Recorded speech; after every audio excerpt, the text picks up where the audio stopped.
పారుతున్న సెలయేరు ఏమంటుంది? తుళ్ళి తుళ్ళి ఆడుకుంటూ ఏ చోట గనుంది?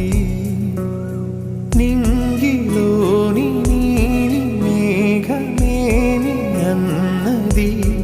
రాగాలు పాడుకుంటూ హాయిగా తేలి తేలి పొమ్మన్నది, నాతో కలిసి రమ్మన్నది. గాలిలో నా గువ్వలాగా ఆడుకోమన్నది.